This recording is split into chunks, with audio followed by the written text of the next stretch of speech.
오늘은 우리 교회 부흥에 대해서 말씀을 전하려고 해요. 부활하신 예수님께서 이 땅에 다시 오실 때까지 주님의 몸된 교회를 세우셨습니다.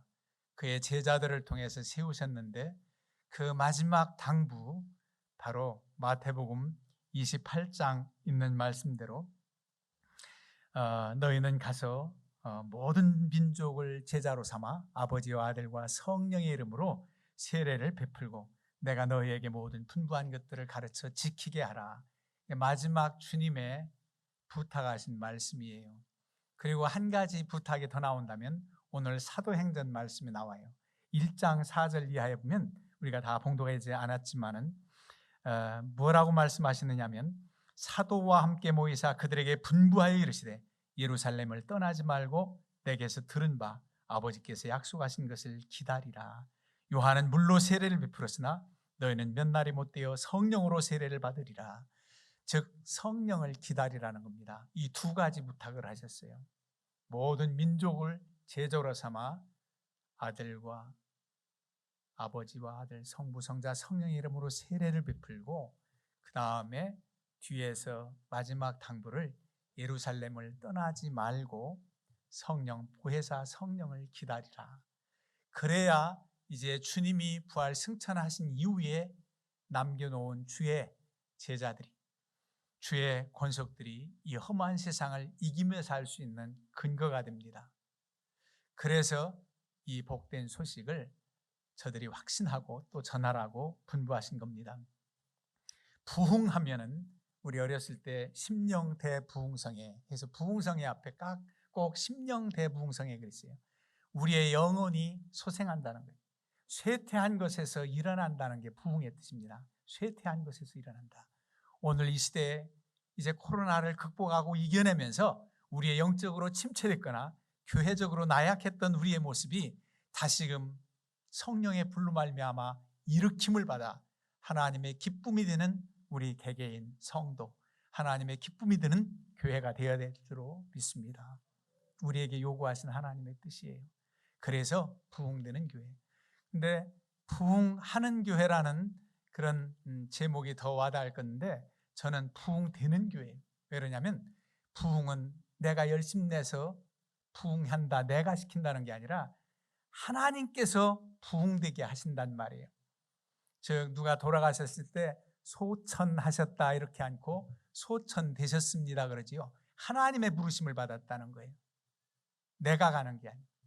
교회 부흥도 심령의 부흥도 하나님이 되게 하십니다. 오늘 마지막 말씀에도 주께서 구원받는 사람을 날마다 더하게 하셨다고 그랬잖아요. 누가? 주체는 구원받는 수가 양적으로도 더욱 부흥되는 것은 주님께서 하셨다, 하나님이 하셨다는 겁니다. 날마다 구원받는 수가 더해지는 것도 하나님이 하셨다. 그러니 교회 부흥도 하나님이 시켜주셔야 된다. 바로 하나님이 시켜주시는데 우리에게는 그만큼 하나님의 기쁨이 되는 성도, 하나님의 기쁨이 되는 교회의 모습이 될 때에 하나님께서 부흥은 시켜주시는 겁니다. 그게 바로 중요해요. 여러분, 똑같이 하나님 앞에 헌신을 충성하고 다짐하고 하나님의 복을 받는다라고 할 때에 비슷한 것 같지만 신앙의 뭐라고 할까요? 분량, 수준 따라서 생각하는 바가 다릅니다. 믿음이 적을 때는 그래도 믿음이 있으니까 헌신하겠지만 그래도 내가 충성을 다하고 이렇게 열심히 기도하고 하나님 뜻대로 살으니까 하나님은 내게 복을 주실 거야. 내게 기도 응답 주실 거야. 내 이렇게 봉사하니까, 이렇게 헌신하니까. 틀린 말은 아닙니다. 그런데 여러분들은 어떠해 돼야 되는 줄 아십니까? 하나님께서 이미 베풀어 주신 은혜에 너무너무 감격해서 내가 이렇게 헌신하는 겁니다. 이 일 할 수 있는 것도, 하나님 앞에 드릴 수 있는 것도, 하나님께서 지혜와 재능을 주셔서 할 수 있는 능력도 이미 베풀어 주신 은혜로 감사해서 하나님께 하니까 또 하나님은 넘치도록 더 할 수 있도록 부어주시는 거예요. 비슷하지만 우리 마음가짐이 달라요. 여러분, 하나님께서 은혜의 단비를 내린다고 그래요. 이른 비와 늦은 비의 은혜를 내려주신다. 하나님께서 위로부터 내리는 비, 늦은 비와 이른 비가 있고 풍성한 소낙비가 있을 때 우리가 살아갈 수 있고 농작물이 자라가요. 그런데 과학적으로 보면 또 원리가 이제 수증기가 올라가서 먹구름을 이루고 그 무거워진 구름이 비나 눈으로서 내려지는 겁니다. 언뜻 생각하면 하늘로부터 먼저 내려야 또 수증기가 올라가서 이렇게 우리가 그 이른 비와 늦은 비의 은혜를 받는 거지. 그렇게 생각하기 쉽습니다만 어찌 보면 우리 편에 있는 땅에 있는 수증기가 올라가서 먹구름 이루는 것도 위에서 내려온 것뿐만 아니라 이미 하나님께서 베풀어 주신 바다와 호수와 그 많은 물들의 수증기가 올라가고 내려오는 그런 원리입니다. 태풍도 우리나라 태풍이 오잖아요. 우리나라는 필리핀 앞바다 뜨거워진 그 열기에 의해서 많은 구름들이 일어나고 태풍이 일어나는 원리라고 그래요. 모든 것이 하나님의 은혜입니다. 그렇게 고백하지 않을 수가 없어요. 내가 이 정도 하니까 하나님은 이렇게 주시고가 아니라 내가 할 수 있는 근거도 하나님 주셨다는 것을 철저히 우리는 고백하고 믿음으로 나아갈 때 하나님께서는 우리에게 되어지도록 해주십니다. 내가 행복한 게 아니라 행복하도록 하나님의 은혜를 주시고 내가 할 수 있도록 힘도 주시고 이게 바로 능력인 줄로 믿습니다. 그래서 교회 부흥도 하나님이 기뻐하셔서 부흥되게 하신다. 이 심령의 부흥이 먼저 있어야 됩니다. 성도들 한 분 한 분들이 예수 그리스도로 성령으로 충만해서 기쁨과 감사가 넘쳐나고 그리고 하나님이 원하시는 그 길을 따라 살아가는 것, 그것이 바로 우리의 심령이 부흥이 될 때 가능합니다. 교회 부흥은 그런 분들이 많이 모여서 그런 믿음의 거룩한 공동체가 되어질 때 하나님은 너무너무 기뻐하시고 그곳에 임재하셔서 우리와 함께 하시고 합심해서 예배하고 합심하여 하나님 말씀을 상고하고 합심하여 기도하는 그 기도가 하나님께 상달될 줄로 믿습니다. 그래요. 그 믿음의 아주 법칙입니다. 오늘 초대교회 부흥의 역사를 살펴보고자 해요. 여러분, 우리 슬로건은 그래요. 초대교회로 돌아가자. 초대교회를 본받자. 그러지만 교회 이름까지도 초대교회 이렇게 쓴 분들도 있어요. 그런 교회도 있습니다. 그런데 그 의미를 새기고 그렇게 하도록 우리가 열심히 실천하고 행하는 것이 참 중요합니다. 오늘 본문 말씀 제가 짧게 읽었지만 초대교회의 모습을 자세히 보려면 1장부터 다 읽어야 됩니다. 오늘 여기는 부흥돼서 그들의 모습이 어떠한지를 2장 기록하고 있는 거지요. 성령 충만해가지고 사람들마다 하나님께 이 42절을 보면 교제하고 기도하기를 힘쓰고 그리고 기사와 표적이 나타나고 믿는 사람들이 서로 내 것이라 주장하지 않고 나누고 그리고 날마다 떡을 같이 성전에 모이기를 힘쓰고 그리고 하나님을 찬미하고 백성들에게 칭송을 받았다. 이것은 바로 하나님 교회의 그 믿음의 확신에 찬 사람들의 모임에게 나타난 역사입니다. 그야말로 복음의 결과입니다. 여러분, 복음은 기쁜 소식이지요. 하나님이 우리 위해서 일하신 기쁜 소식, 그 많은 일 가운데도 우리가 영원히 죽을 수밖에 없는 죄인들을 그저 용서해 주시고 의롭다 인쳐주시고 하나님의 자녀가 되게 하시고 그리스도의 제자가 되게 하신 이 기쁜 소식, 의롭다 인침받은 소식, 이게 바로 구원의 소식, 복음입니다. 더 나아가서 이 땅의 삶만이 아니라 영원한 삶까지 보장해 주시는 부활의 소망까지 기쁜 소식입니다. 이 복음이에요. 우리는 이 복음, 기쁜 소식, 구원의 은혜를 값없이 받았다고 고백합니다. 뭐 큰 거 치르지 않았어요. 그야말로 값없이 받은 은혜입니다. 그런데 이 기쁜 소식, 구원의 역사가 그렇게 값이 없습니까? 아닙니다. 너무나 엄청난 값을 치렀습니다. 독생자 예수 그리스도가 온 인류를 위해서 십자가에 달려 죽으신 사건이 값을 치르신 사건이에요. 하나님이 죽으셨습니다. 우리 위해. 하나님의 독생성자 예수 그리스도의 죽음이 인류를 구원한 그런 값을 치렀단 말이에요. 그런데 우리는 그저 값없이 예수를 믿으니까 구원받아서 너무너무 쉽게 고백하는 것은 안 됩니다. 물론 그 교리는 변치 않죠. 믿는다는 것 때문에 구원받은 변화는 은혜입니다. 그러나 주님께서 값을 치른 것을 알고 깨닫는 심령들마다 어떤 고백이 나오냐? 구원받은 사람들의 그 열매가 나타나지는데 사도 바울이 마치 구원을 미완성처럼 얘기한 게 바로 그겁니다. 구원을 이루라.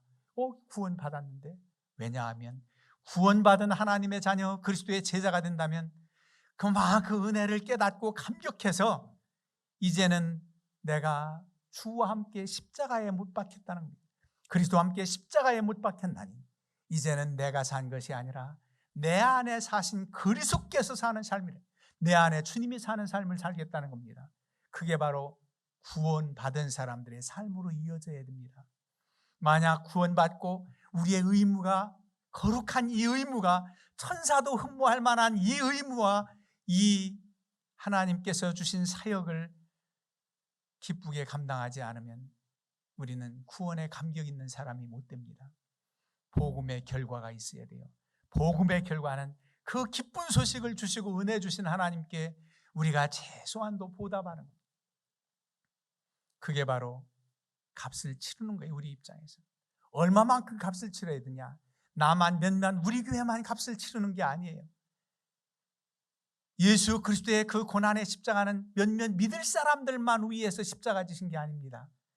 온 인류를 위해서 구원의 십자가를 주신 거예요. 온 인류를 위해서. 그들이 믿지 않을 뿐이지. 그래서 이 은혜와 이 빚을 다 갚으려면 온 인류가 회개하고 돌아와 우리 주님의 영광을 위해서 살아가야 해요. 그럴 때 갚아지는 겁니다. 우리는 갚는다고 갚는 게 믿음 생활하는 겁니다. 그런데 나를 위해 죽으신 주님의 피 흘리신 그 은혜를 기억하면 너무나도 부족한 것이 사실입니다. 그래서 우리는 고백해야 됩니다. 바울 심령처럼, 바울 사도처럼 이제는 내가 산 것이 아니라 내 안에 사신 주님께서 사시는 삶을 살겠습니다. 그렇게 살도록 믿음을 주시옵소서 간구해야 됩니다. 그러면 초대교회에 그 놀라운 역사가 일어나기까지 1장부터 한번 쭉 생각해 보면 이렇습니다. 주님의 말씀을 분부를 약속을 순종함으로 지켰지요. 예루살렘을 떠나지 않고 전혀 기도에 힘썼습니다. 주님 승천하신 이후로 한 500여 형제가 보았지만 120문도가 모여서 열심히 기도를 했습니다. 그게 부활하신 예수 그리스도가 40일간 그들과 함께 있으면서 이제 부탁을 하고 승천하셨다면 대략 계산적으로 말하면 오순절날 다락방에 성령이 임했기 때문에 예수님은 6월절 어린 양으로 십자가에 달려 죽으시고 6월절부터 오순절까지는 50일 기간입니다. 그럼 6월절에 죽으셨다 부활하신 예수님이 한 40여일간 같이 있다 머물다 그 말씀을 하시고 떠났다면 약 열흘 기간이 됩니다. 열흘 동안을 열심히 전혀 오로지 기도에 힘쓰더라 해서 14절에 나옵니다. 1장 14절에 오로지 기도에 힘쓰더라. 다른 생각 같지 않아요? 여러분, 이렇게 오랫동안 아직도 예수 그리스도에 대한 그 믿음의 고백을 하는 사람들이 모였을 때 위협을 느껴가면서 열흘 동안 기도하기란 쉬운 게 아닙니다. 짧다면 짧은 기간인데요, 아닙니다. 그쪽 상황에서는 정말 촉박합니다. 위험스럽기까지 느껴집니다. 너도 그와 한 당이지? 이런 위협을 받았던 그들 모임. 그러나 전혀 오로지 기도에 힘썼다. 왜? 주의 말씀을 지키는 겁니다. 약속하신 성령 보혜사 성령 그들에게 임하기까지 열심히 기도하는 겁니다. 그래서 모두 다 성령 충만함을 받습니다. 이게 먼저 성령 충만을 받아요. 그런가 하면 우리 주님께서 기뻐하시는 뜻이 있어서 12명의 사도를 세웠지 않습니까? 그런데 가룟 유다는 우리 주님을 배반하고 그 마음에 걸려서 마지막 회개할 기회도 없이 자결해버리고 말아요. 자살한 제자입니다. 그럼 이제 앞으로 11사도를 중심해서 나가면 되지 뭘 그 한 자리를 보선해야 되는가 이런 생각하지만 주님께서 뜻이 계셔서 12명 수를 세운 그 수를 채우는 것이 주님 뜻인 줄 알고 그들이 기도하면서 최종 후보자 2명을 세워요. 요셉이라는 사람과 마띠아라는 사람 둘을 세워놓고 주님께 기도하면서 제비를 뽑아요. 주님께 합당한 사람이 누구인지 뽑히는 사람을 12사도에 포함시키겠습니다. 그런 뜻으로 1장에 보면 그 일을 먼저 하잖아요. 그래서 그들 중에 이 바사바라고도 하고 유스도라고 하는 요셉인데 이 요셉이 아니라 마띠아라 이름하는 사람이 제비 뽑혀서 12사도 명단에 들어갑니다. 여러분, 그런데 이 사람들이 누구라고 여기 본문 1장에서는 소개합니까? 1장 22절에 보면 항상 우리와 함께 다니던 사람 중에 하나를 세워 우리와 더불어 예수께서 부활하심을 증언할 사람을 세워야 되겠다 그래요. 항상 우리와 함께 다니던 사람. 그러니까 12제자의 주님을 따르던 사람들이 많았다는 겁니다. 이름 없이 빛도 없이 따랐던 사람들 중에 그래도 괜찮은 사람 2사람을 내세운 건데 얼마나 대단한 사람들입니까? 사도라는 반열에 세워지지 않았어도 그 주님의 구원을 받은 감격으로 따른 거예요. 그래서 누군가는 여제자 중에 막달라 마리아가 주님을 쫓았을 것이다, 그렇게 추정하고 있어요. 그 말도 틀린 말이 아니라고 생각해요. 이렇게 해서 보선을 하고 세우지요. 그리고 오순절날 성령이 임해서 모두 다 성령 충만함을 받게 됩니다. 이러한 것이 바로 교회 부흥의 원동력이 됩니다. 여러분, 베드로가 설교할 때 그 심령들이 얼마나 자신들을 책하는지, 뭐라고 설교합니까? 베드로가 설교할 때 그들이 마음이 찔렸다고 말합니다.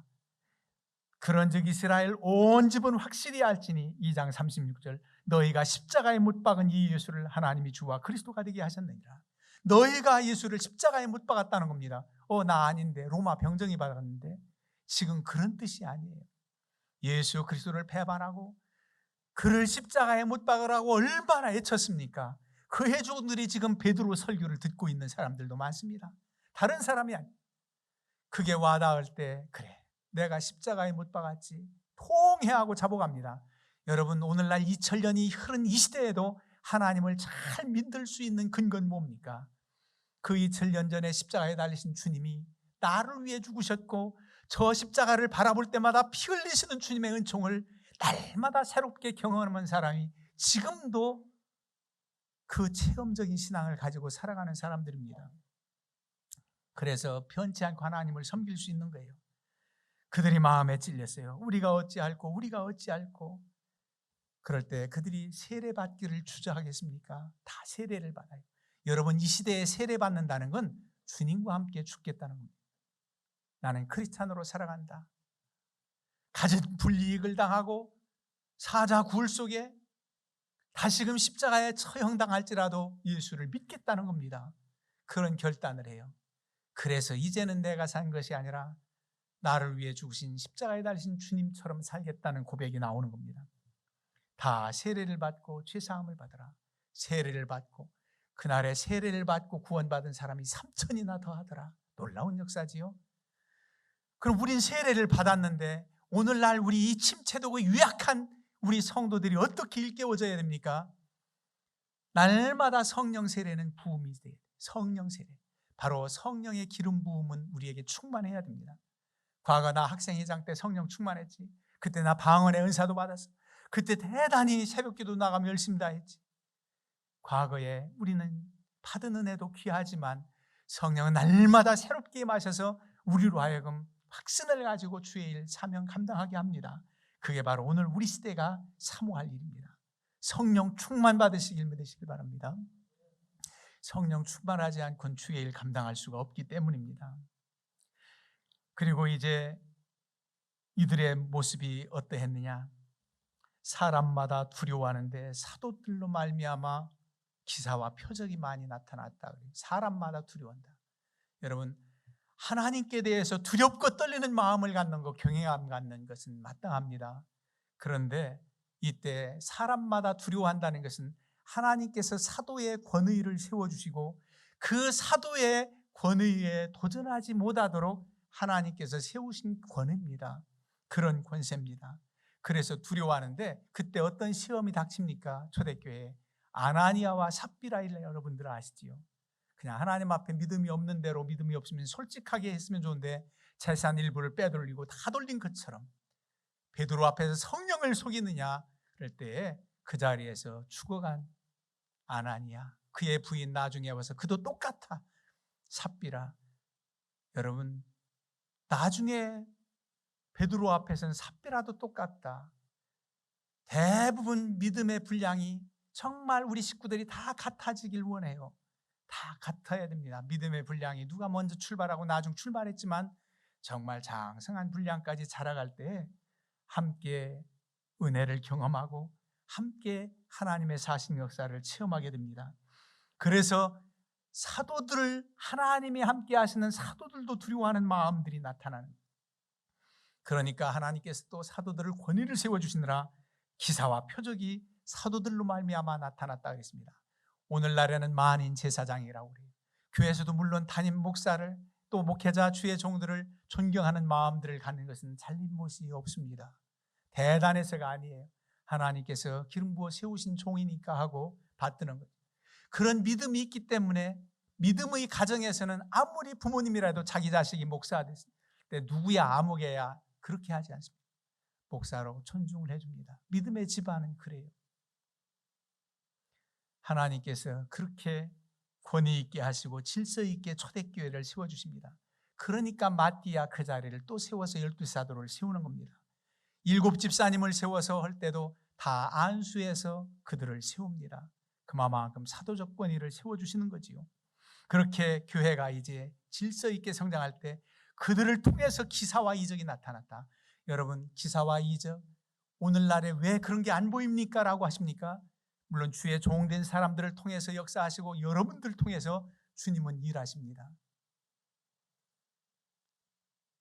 하나님의 뜻이라면 지금도 역사하시는 능력이 하나님. 지금도 사모하는 마음으로 나를 위해서 기도해 주세요 부탁하는 분들, 저는 믿음이 있어 고마워요. 기도하지요. 요즘은 코로나 시대가 어떻게 되었는지 안수기도도 하는 걸 꺼려 해가지고 잘 못할 때만 어쩌다 기도할 때는 그저 알코올 소독하고 손 얹어 기도하는데, 지금 첫날 새벽기도 한 달을 맡기며 기도하는 기도에 안수기도 못한 지도 너무너무 오래됐습니다. 이제는 모든 것이 회복돼야 돼요. 암병에 시달리다가 고침을 받고 불치병이 고침을 받고 그것도 기적입니다만 표적입니다만, 여러분 그렇게 불신앙의 사람이 믿음이 좋아지고 그렇게 완악한 성격의 사람이 하나님 앞에 겸허하고 겸손해지는 놀라운 역사, 그리고 아무런 낙이 없고 소망이 없고 침체됐던 심령이 일어나는 거 기적입니다. 저는 우리 교회가 우울한 심령이 없이 그리스도 안에서 기쁘고 행복하고 평안이 충만하기를 축원합니다. 그런 분위기가 너무너무 귀한 거예요. 그 분위기는 우리의 교제의 분위기로서가 아니라 거룩한 교제의 공동체 속에 일어나는 겁니다. 성도의 교제가 여기도 많이 나타나죠. 서로 물건을 통용하고 서로 마음을 같이 했다. 거룩한 교제. 세상적인 삶 속에서 살다가 세상 사람들을 만나기도 하고 하지만 우리 믿는 사람들은 영적으로 통하잖아요. 예수 그리스도 보혈 피로 씻김받은 영적으로 통하는 심령들은 바로 우리가 너무너무 만나면 기쁘고 또 서로 힘이 되어주고 은혜가 되는 줄 알아요. 그래서 이 초대교회의 공동체, 아름다운 거룩한 공동체가 정말 보기에 좋았다. 날마다 떡을 뗐다. 그렇게 나오고 있습니다.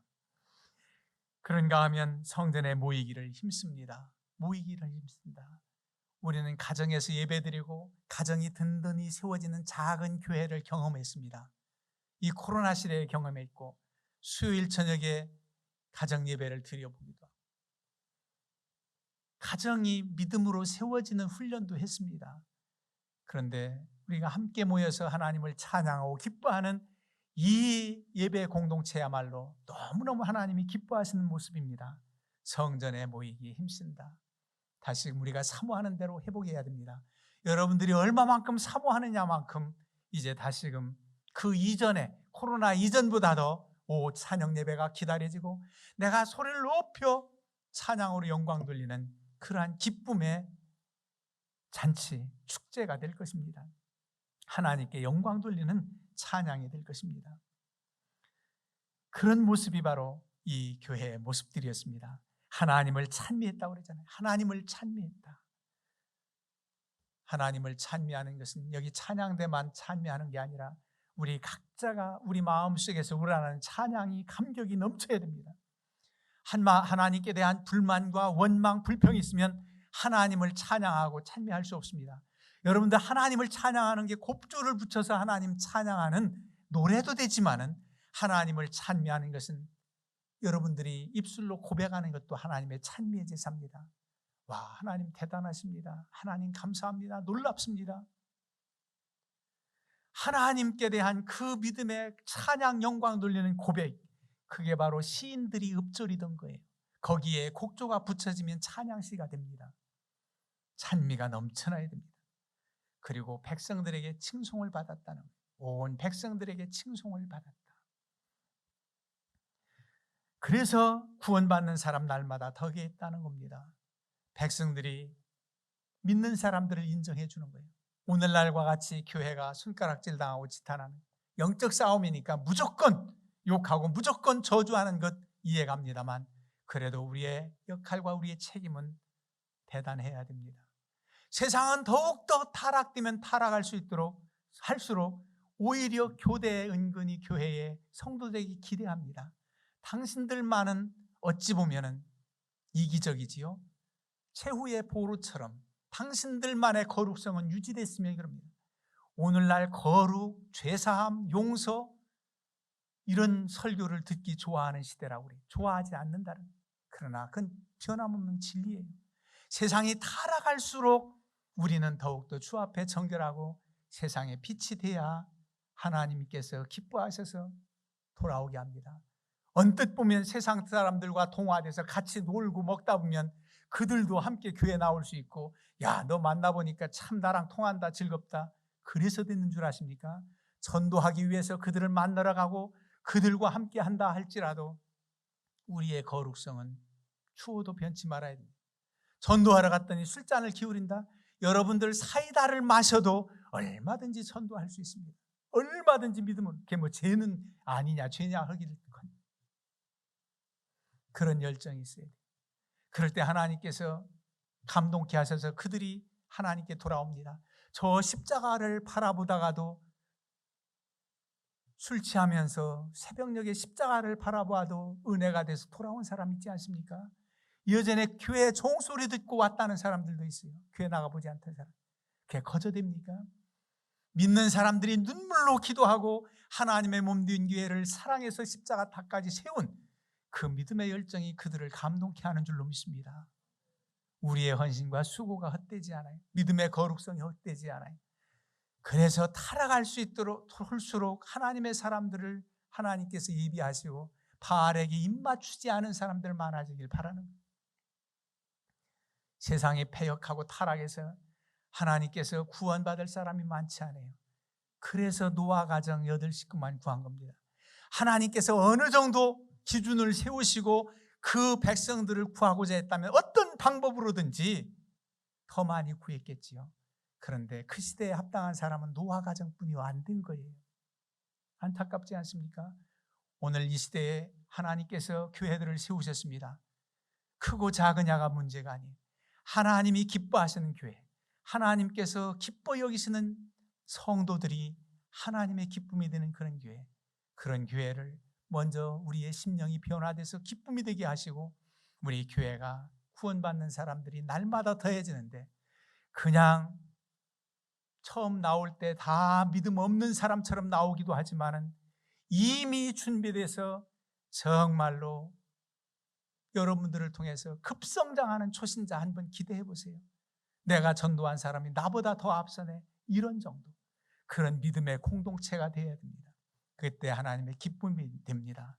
우리 교회가 그런 교회가 되도록 기도하고 깨어있고 하나님의 기쁨과 감격이 넘치는 역사가 일어나기를 주의 이름으로 축원합니다. 아멘.